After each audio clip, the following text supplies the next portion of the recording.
Hello everyone, आप सभी का फिर से मेरे यूट्यूब चैनल सारास ट्यूटोरियल पे बहुत बहुत स्वागत है। आई होप कि आप लोग सेफ़ होंगे, घर पे होंगे और कोविड प्रोटोकॉल को फॉलो कर रहे होंगे। बस आई विश आप लोग सब लोग अच्छे से रहो। आज मैं आप लोगों के लिए एक नया वीडियो लेकर के आई हूँ, जो कि ये एक्सप्लेनेशन वीडियो है। हमारा लेसन है अफसर, उसके ऊपर ये वीडियो मैं बना रही हूँ। जैसा कि हम लोगों को पता ही है, अभी स्कूल कॉलेजेस सब बंद है, आप लोगों को घर पे रह के ही पढ़ाई करनी पड़ रही है। मैं सोची अब लॉन्ग लेशंस, जो भी हमारे लेशंस हैं, बड़े बड़े चैप्टर्स, उनको मैं एक्सप्लेन करूँ, ठीक है, ताकि आप लोगों को घर बैठे ही एजुकेशन मिलते रहे और जितना हो सके मैं आप लोगों की हेल्प कर सकूँ, ठीक है। अब तक आप लोगों ने मेरे चैनल को बहुत सपोर्ट किया, thank you so much for that. आगे भी ऐसे ही सपोर्ट करते रहिए। मेरे चैनल को जितना मन करे शेयर कीजिए, लाइक कीजिए और सब्सक्राइब कीजिए और बेल का आइकन प्रेस करना ना भूलिए, ठीक है। तो चलिए हम लोग देखते हैं इस लेसन में क्या है, ठीक है। यह लेसन बेसिकली, इस लेसन के लेखक है शरद जोशी जी, ठीक है, जिनका जन्म हुआ था 21 मई 1931 को उज्जैन में। मतलब उज्जैन कहाँ है? मध्य प्रदेश में, ठीक है। बेसिकली आप लोगों को लेखक का क्या याद रखना है? उनका डेट ऑफ बर्थ, जब उनकी मृत्यु हुई वो वाला डेट, और उन्होंने क्या क्या रचना या क्या क्या उन्होंने लिखा है, और उनके लाइफ से रिलेटेड कुछ इम्पॉर्टेंट पॉइंट्स। तो जब भी आप कोई नया लेसन पढ़ते हो तो उससे पहले आप लेखक के बारे में, उसकी जो समरी दी रहती है, उसे ज़रूर पढ़ लिया करो, ठीक है। तो चलो हम लोग देखते हैं इस लेसन में क्या है। बेसिकली आप लोगों को देखो, मेरे वीडियो क्वालिटी शायद बहुत लोगों को पसंद नहीं आ रही होगी, बट मेरे पास ऑप्शन नहीं है अभी, तो ऐसे ही मैं अपलोड कर रही हूँ। एटलीस्ट आप लोग मेरी वॉइस सुन करके आप लोगों को समझ में आए। आप मेरे वीडियोस की क्वालिटी को मत देखो, आप जस्ट मेरी वॉइस को सुनो और बुक को सामने रखो, बस, और कुछ नहीं करना है, ठीक है। तो चलो देखते हैं हमारे लेसन में क्या है। अफसर, पहला लाइन देखो, नाव में अफसर के साथ बैठने से बेहतर है कि डूब मरिए, क्योंकि जब सुराख होगा वह आपसे इसका स्पष्टीकरण मांगेगा। जब नाव हचकोले लेती इधर उधर डोलेगी, वह आपको जलती आंखों से घूरेगा और डांट लगाएगा, और जब वह धीरे धीरे सधी हुई लहरों पर बहती चली जाएगी, तब वह आपका आभारी नहीं होगा, वह अपने को सफल अफसर मानेगा जिसके योग्य प्रशासन में नाव ठीक चल रही है। तो सबसे पहले अफसर कौन होता है? जो अधिकारी होते हैं उन्हें ही अफसर कहा जाता है, ठीक है। तो यहाँ पे लेखक कह रहे हैं कि नाव में अफसर के साथ बैठने से बेटर है कि आप मर जाओ, मतलब डूब मरो। क्यों? क्योंकि जब नाव में छेद होगी, सुराख मतलब छेद, नाव में जब छेद होगी तो इसके लिए अफसर आपसे क्या मांगेगा? स्पष्टीकरण मांगेगा, आपसे रीज़न पूछेगा कि नाव में छेद कैसी हो गई, ठीक है। जब नाव हचकोले लेगी, मतलब कि जब नदियों में देखते हो ना, बड़े बड़े लहरें आती है, नाव उस पर क्या होती है, वेव्स में नाव अप एंड डाउन होने लगती है, ठीक है। तो इसके वजह से नाव इधर उधर डोलने लगेगी, तो उसके लिए भी अफसर क्या करेगा? आपको घूरती हुई आंखों से देखेगा और डांट लगाएगा कि ऐसा क्यों हो रहा है, ठीक है। फिर जब नाव, मतलब कि यहाँ पे नाव बेसिकली कहा गया है कि एक हिसाब से आप काम को देख लो, ठीक है। अफसर जो भी काम करता है उसके नीचे जो भी कर्मचारी होते हैं, ठीक है। तो यहाँ पे काम को नाव का रूप दिया गया है, ठीक है। अगर काम अच्छे से नहीं हो रहा है तो उसके लिए अफसर क्या करेगा? आपको डांट लगाएगा, फटकार लगाएगा, रीज़न पूछेगा, है ना। और जब काम अच्छे से होगा, मतलब कि यहाँ पे बोला गया जब वो धीरे धीरे सधी हुई लहरों पे बहती चली जाएगी, कौन? नाव और काम, ठीक है। जब वो आराम से स्मूथली रन होती चली जाएगी, तब अफसर इसके लिए आपका आभारी, आपको अप्रिशिएट नहीं करेगा, ठीक है। वो किसे सफल मानेगा? वो अपने आप को सफल मानेगा। क्यों? क्योंकि उसके योग्य प्रशासन में कोई और है ही नहीं, उसके वजह से ही प्रशासन क्या हो रही है? अच्छे से चल रही है। मतलब कि अगर प्रशासन में, अगर काम काज में कुछ भी दिक्कत होगा तो वो अपने कर्मचारी को फटकार लगाएगा, डांट लगाएगा, उसके लिए उसको ब्लेम करेगा। बट वही चीज़ जब उसका मतलब कार्यालय, उसका काम जब अच्छे से चलने लगेगा, स्मूथली रन करेगा, तो उसके लिए वो किसी और को अप्रिशिएट नहीं करेगा, बल्कि ये सोचेगा कि वो बहुत योग्य है, वो बहुत काबिल है, इसीलिए वो प्रशासन अच्छे से चला पा रहा है। ठीक है, तो ये हमारा पहला। नेक्स्ट पैराग्राफ देखते हैं। नेक्स्ट पैराग्राफ में लेखक कहते हैं कि चांदनी रात है, हवा है, लहरें हैं चारों तरफ, वही अमृत बिखरा है जिसमें रोमांस पनपता है और कविताएं लिखी जाती है। पर नाव में एक अफसर बैठा है। हो सकता है इस संगीतमय वातावरण में वह किसी फाइल का किस्सा छेड़ दे, उस फाइल का जो इस समय मुख्य सचिव के पास है, जिसमें मूल टिप अफसर की है और जो कैबिनेट के सामने जाने वाली है। ठीक है, तो यहाँ लेखक का कहना है कि मान लो अफसर को खुश करने के लिए जब आप उसके साथ चांदनी रात में नौका विहार पर होते हो। ठीक है, नौका विहार मतलब चांदनी रात में हवाएं चल रही है और कहाँ है, नौका विहार में, मतलब नाव की शेयर कर रहे हैं। तब उस समय भी अफसर क्या करता है, अपना दबदबा बनाए रखता है, अपनी अफसरी झाड़ते रहता है। तो उस समय वो क्या करता है, कोई एक फाइल का मतलब टॉपिक छेड़ देता है और उस ऐसी फाइल जिसमें उसका सबसे ज़्यादा इम्पोर्टेंट है। ठीक है, जिसमें उसने बहुत अच्छा काम किया है। इससे क्या होगा कि वो आपके ऊपर अपनी अफसरी झाड़ सकेगा। तो वो इस तरीके से क्या करता है कि आपकी उस संगीतमय वातावरण को क्या करता है, एकदम किरकिरा कर सकता है। ठीक है, आपका मूड ऑफ कर सकता है। ठीक है, आगे नेक्स्ट पैराग्राफ में देखते हैं क्या लिखा है कि मन करता है नाव से कूद पड़े, क्योंकि दुनिया के जिन झंझटों से मुक्ति पाने के लिए आप नाव में बैठे थे वे इस काव्यमय वातावरण में भी ज्यों की त्यों है। ठीक है, तो यहाँ पे लेखक कहते हैं कि ऐसे माहौल में जब आप नौका विहार में गए हैं और उस समय भी मतलब अफसर कोई फाइल की टॉपिक छेड़ दिया है, तो उस समय आपका मन कैसा करता है, उस समय मन करता है कि उस नाव से कूद जाए। ठीक है, कूद पड़े, क्योंकि दुनिया की जो फाइल्स एंड काम काज से छुटकारा पा करके आप थोड़ी देर के लिए मन की शांति के लिए घूमने आए थे, वो सारा वातावरण वो क्या करता है, किरकिरा करता है, ख़राब कर देता है। क्योंकि वो फिर से वही ऑफिस की बातें, वही फाइल्स वगैरह की टॉपिक छेड़ करके वापस से जिस झंझट से, जिस काम काज से आप दूर होकर के आए थे, वो वापस से स्टार्ट कर देता है। तो जो वातावरण था काम काज का, वो वापस से उस नौका विहार में आ जाती है। ठीक है, आगे लेखक कहते हैं गलती वास्तव में आपकी है, आप नाव में अफसर के साथ बैठे ही क्यों। अफसर होता है, वह जितना दफ्तर में अफसर होता है उतना ही नाव में होता है।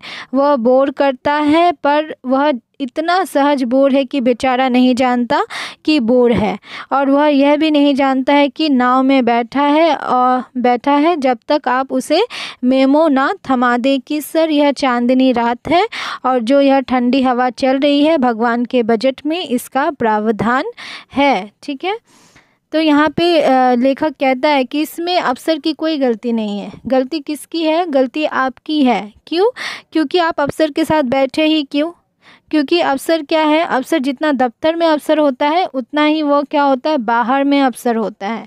ठीक है, वो जितना दफ्तर में अफसर होता है वो उतना ही बाहर में अफसर होता है। तो वो मतलब वो इतना सहज बोर करता है लोगों को कि उसे भी समझ में नहीं आता कि वो लोगों को बोर कर रहा है। ठीक है, तो लेखक कहते हैं कि जब तक आप उसे इस बात का एहसास ना कराएं कि वो नौका विहार में आए हुए हैं और जो ठंडी ठंडी हवाएं चल रही है, भगवान के बजट में इसका कोई प्रावधान नहीं है, कोई उपबंध नहीं है, मतलब उसका कोई टैक्स नहीं लग रहा है। ठीक है, तो आप उस काव्यमय संगीतमय वातावरण का मज़ा लीजिए, ना कि अफसरी झाड़िए। ऐसा हमें फील कराना होता है कि नहीं, वो बाहर आए हैं, घूमने के लिए आए हैं, ना कि काम दफ्तर में बैठे हैं। ठीक है, आगे हुजूर श्रीमान हेड ऑफिस से ऑर्डर हुआ है कि आप पूनम की रात नाव पर बैठकर शहर को जाएं। मतलब कि वही कि उन्हें ऐसा हमें रियलाइज़ करवाना होता है कि वो बाहर आए हैं, ना कि दफ्तर में बैठे हैं। क्योंकि वो इतने सहज हो जाते हैं अपने व्यवहार से कि उनको खुद समझ में नहीं आता है कि वो बाहर घूमने के लिए आए हैं, तो वहाँ पर उनको अपने काम काज, अपने फाइल की बातें नहीं छेड़नी चाहिए, क्योंकि उससे दूसरे लोग बोर हो जाते हैं। ठीक है, चलिए देखते हैं थर्ड पैराग्राफ में क्या, लास्ट पैराग्राफ में क्या दिया हुआ है। लोग सोचते हैं अफसर किस मिट्टी का बना है, मिट्टी तो देसी है, सिर्फ साँचा विदेशी है। जिसमें अफसर ढलता है, अफसर ढलकर तैयार होता है या जन्म से अफसर होता है, यह बहस का विषय है। यह सच है, सच यह है कि कुछ लोग पैदाइशी अफसर होते हैं। ठीक है, तो यहाँ पे लेखक का कहने का तात्पर्य यही है कि लोगों के बीच में अक्सर ये बहस होती है कि मतलब अफसर किसी चीज़ में ढलकर तैयार होता है या फिर वो जन्म से ही अफसर होता है। मतलब कि कुछ लोग कहते हैं कि अफसर क्या है, अफसर किस मिट्टी का बना हुआ है, अफसर मिट्टी क्या है, देसी है, बट जो साँचा है, साँचा किसे कहते हैं, साँचा जो वस्तु को बनाने का जो फर्मा होता है या उपकरण होता है, मतलब जिसमें उसको शेप दिया जाता है, तो वो शेप देने वाली चीज़ क्या है, वो विदेशी है। तो इसीलिए ये बहस की बात है, बट सच यही है कि कुछ लोग क्या होते हैं, पैदाइशी अफसर होते हैं। ठीक है, आगे क्या लिखा है, अफसर से रिटायर होने के बाद भी आदमियों में अफसरत्व कायम रहता है। जो घर के लोगों को परेशान करता है वह करता है। ठीक है, मतलब यहाँ पे लेखक का कहने का मतलब है कि जो अफसर होते हैं ना, वो रिटायर होने के बाद में भी उनमें वो क्वालिटी मतलब रिमेन रहती है, वो क्वालिटी उनमें रहती है, उनका जो अफसरत्व है वो कायम रहता है। जो घर के लोगों को भी क्या करता है, परेशान करता है। जैसे कि दफ्तर में वो अपने कर्मचारियों को परेशान करता था, अपने अंडर काम करने वाले को, वही रोब वो घर में भी झाड़ता है, क्योंकि वो उसका नेचर बन चुका है। ठीक है, तो वो इस बिहेवियर से उसके घर वाले भी क्या होते हैं, परेशान होते हैं। आगे लेखक कहते हैं, वह परम अवस्था जब पत्नी एक न सुलझने वाली चिर पेंडिंग साक्षात फाइल की तरह नज़र आती है और हर बच्चा अपने आप में एक केस लगता है, तो हमेशा अनुशासन भंग करता है, पर जिसे ना सस्पेंड किया जा सकता है और ना जिसका प्रमोशन रोका जा सकता है। ठीक है, वे घर को एक दफ्तर की तरह चलाते हैं और जिस तरह दफ्तर वे ठीक से नहीं चला पाए, उसी तरह घर भी ठीक से नहीं चला पाते। ठीक है, तो अफसर को यहाँ पे लेखक कह रहे हैं कि अफसर को उसकी पत्नी कैसी लगती है, साक्षात किसकी तरह लगती है, बिल्कुल एक मतलब न सुलझने वाली चिर पेंडिंग फाइल, मतलब सालों से जो पेंडिंग फाइल है उसकी तरह लगती है, जो कभी नहीं सुलझ सकती। और उसके बच्चे उसे कैसे लगते हैं, एक ऐसा केस, मतलब हर एक बच्चा एक केस लगता है। ठीक है, जो हमेशा अनुशासन भंग करता है, जिसे ना सस्पेंड किया जा सकता है। ठीक है, देखो कर्मचारी कोई अफसर के नीचे कोई काम कर रहा है और उसने काम गलत किया, तो उसे वो सस्पेंड कर सकता है, नौकरी से निकाल सकता है, बट घर के बच्चों को निकाल सकता है क्या, नहीं निकाल सकता, और ना उनका प्रमोशन रोक सकता है। ठीक है, तो लेखक आगे कहते हैं कि जिस तरीके से अफसर ना दफ्तर ठीक से चला पाया था और न उसी तरीके से वो घर भी ठीक से नहीं चला पाता है। ठीक है, आगे देखो, आगे की लाइन में, जब तक 4 सब्जियों वालों से मौखिक टेंडर ना ले ले वे कद्दू नहीं खरीदते, और जब तक वे सैंक्शन नहीं दे दे प्यार नहीं करते। मतलब कि यहाँ पे लेखक का कहने का मतलब है, उन्होंने अफसर पे व्यंग करते हुए कहा है, मतलब कॉमेडी उनकी खिंचाई करते हुए, कि वो सब्जी भी अगर ख़रीदने जाते हैं तो वो क्या करते, 4 सब्जी वालों से क्या करते, मौखिक ऑरल टेंडर, मतलब सुझाव लेना, मतलब हम लोग जाते हैं ना, हाँ आपका प्राइस क्या है, मतलब 4 सब्जी वाले से वो पहले प्राइस पूछेंगे कि हाँ क्या है नहीं है, फिर वो देखेंगे कहाँ पे कम है कहाँ पे ज़्यादा है, उसके बाद वो सब्ज़ी खरीदेंगे। ठीक है, और बिना सैंक्शन की मतलब का मतलब होता है स्वीकृति, मतलब किसी को इजाज़त देना, तो जब तक उनको इजाज़त ना मिले वो किसी को प्यार नहीं करते। ठीक है, तो ये हमारा मतलब फर्स्ट पेज का लास्ट पैराग्राफ था। अब नेक्स्ट पैराग्राफ देखते हैं क्या है।